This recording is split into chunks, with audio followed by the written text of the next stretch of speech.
The state of the unions is getting worse. For a second year in a row, union membership is falling like a rock. The new information coming out today in a government report.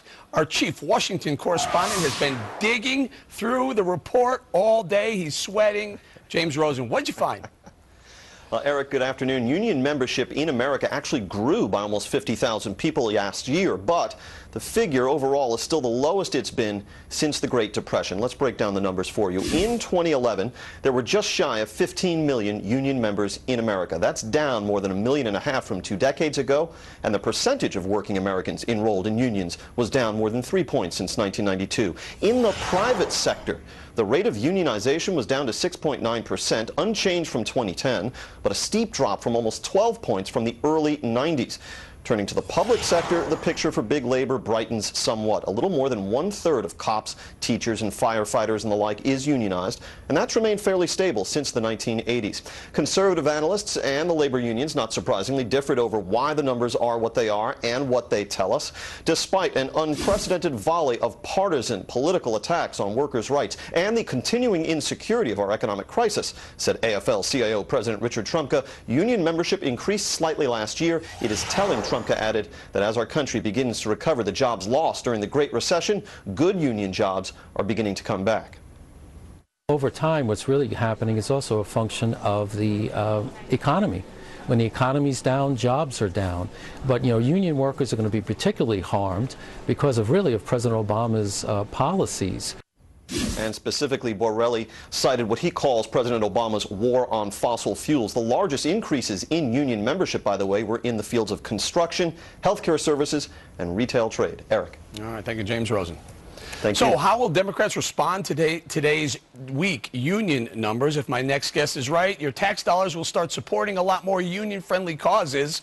Michelle Fields is with the Daily Caller. Michelle, what struck me about that report that Rosen just pointed out is overall union membership may have grown, but where it did grow was in the public sector. In other words, governments are hiring more and more union workers. Meanwhile, in the private sector, it's shrinking rapidly.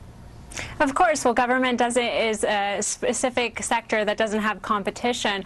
But overall, these numbers of memberships have been decreasing. People realize that unions are too powerful and they only hurt the businesses that hire them. If you look at polls, only 1 in 10 non-union worker wants to organize. People realize that unions are not what they're cracked out to be, and they'd rather cooperate and coordinate with their supervisor than to work against them. All right, so Michelle, what does that mean? Does that mean all the money that has been spent on unions supporting Democrats and Democrats supporting union causes, we're going to see a lot more of that in 2012? Yeah, well, unions have always been a really powerful political force for liberals, and Obama knows this, and he's using this to his advantage. If you look, we just learned that the #1 beneficiary of Obamacare waivers are unions. Unions representing 500,000 workers are the ones who got these waivers. So Obama knows what he's doing. He's telling these unions, hey, look, I'm helping you out, and now I'm in campaign mode. You need to help me out. Right, so there's been a push. There's been a move towards right to work. In fact, Indiana is trying to become a right to work state as we speak.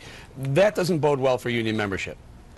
No, I mean, union membership, it's just going to continue to decrease. It's been decreasing since the 50s when over 1/3 of American workers were part of unions, and it just continues to decrease over the decades. And what does that mean?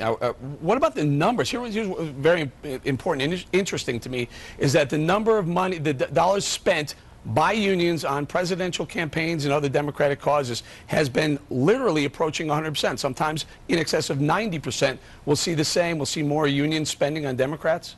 Yes, of course. Well, Democrats are their friends, that they're going to continue supporting them. But I think overall, Americans see unions as sort of bullies. We saw what happened with Scott Walker in Wisconsin. Everyone saw that. And I think they're just getting a bad reputation amongst Americans. All right. And also Obamacare is going to weigh heavily over the summer. The Supreme Court is going to hear both sides. They're going to hear the argument.